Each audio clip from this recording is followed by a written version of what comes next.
Dans un instant, on sera en direct avec l'un des plus grands spécialistes de l'islamisme et des questions de terrorisme, Alexandre Delval, géopolitologue, essayiste, spécialiste du terrorisme islamiste. Bonjour Alexandre Delval, merci d'être avec nous. Ce matin, le terroriste islamiste s'appelle Jamel Gorshen. Combien y a-t-il de Jamel Gorshen en France actuellement ? Il y en a, à mon avis, au moins plusieurs centaines capables de passer à l'acte. Déjà, il y a 15 ans, les services de sécurité avaient évalué à au moins 500 personnes par région française capables de passer à l'acte, qui ont déjà les idées, qui ont déjà la volonté, mais qui n'ont pas encore eu, entre guillemets, le courage. Mais je pense qu'aujourd'hui, ça se chiffre en plusieurs milliers, ceux qui sont, comme M. Gorshen, des gens qui ont l'air normaux, mais qui ont déjà secrètement nourri une haine contre la France, puisque le vrai problème, c'est celui que je vais dire maintenant, c'est qu'il y a des prêcheurs de haine, des prêcheurs de violence, qui se réfèrent strictement, malheureusement, à des lois religieuses et à des textes sacrés.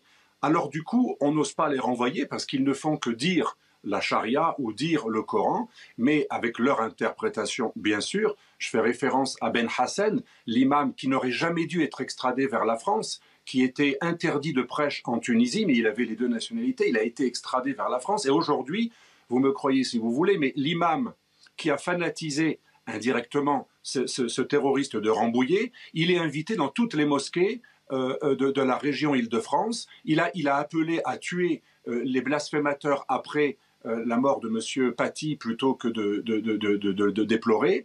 Il a appelé à s'en prendre à Macron et à la France et à tous les mécréants qui blasphémeraient. Et on a plein d'ouvrages dans plein de mosquées en France qui incitent, selon la charia, parce que la charia, effectivement, la loi islamique tout à fait légale, qui n'a jamais été abolie dans aucun pays arabe, même si elle n'est pas toujours appliquée, la charia prévoit la peine de mort pour les blasphémateurs.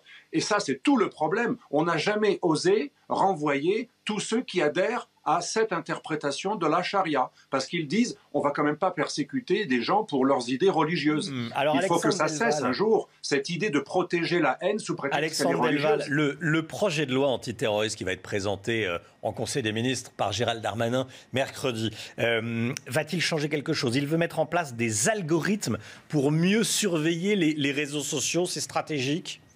Alors, c'est très important parce qu'effectivement, Jamel Gorshen était très actif sur les réseaux sociaux. D'ailleurs, il était très suiveur des islamistes comme des gauchistes, et des islamo-gauchistes et de tous ceux qui, comme les gens de Mediapart, Edoui Plenel, d'autres, avaient dénoncé l'islamophobie. Moi, je pense aussi qu'à un moment, il va falloir que l'État se pose une question concernant la lutte contre l'islamophobie. On sait qu'aujourd'hui, toutes les centrales djihadistes ont comme obsession la lutte contre l'islamophobie, mais c'est également l'obsession de l'islamisme légal qui est à l'intérieur du Conseil français du culte musulman. Il est temps que les responsables religieux, comme l'a fait d'ailleurs le recteur de la mosquée de Paris il y a quelques jours en France, cessent de diffuser un victimisme qui victimise les musulmans, qui les rend irresponsables et qui diabolise les mécréants. C'est quand même des sociétés dans lesquelles beaucoup ont voulu venir vivre. Il faut qu'ils cessent de diaboliser la société qu'ils ont choisie et dans laquelle ils veulent rester. Et à un moment, il va falloir donc il va falloir s'attaquer aussi à l'idéologie.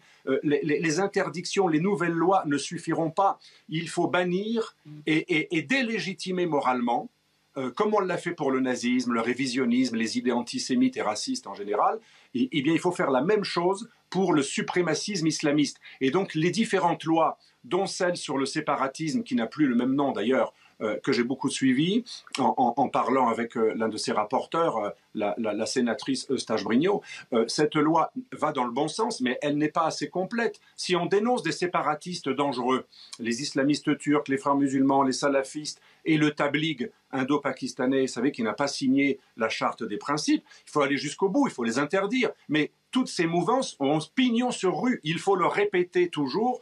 Les islamistes radicaux, même ceux qui ont été dénoncés à juste titre par le chef de l'État, ont pignon sur rue dans nos sociétés. Et il faut savoir que l'islamiste qui a manipulé, qui a motivé ce jeune terroriste tunisien, il était interdit en Tunisie depuis 2015, autorisé en France. Merci Alexandre Delval.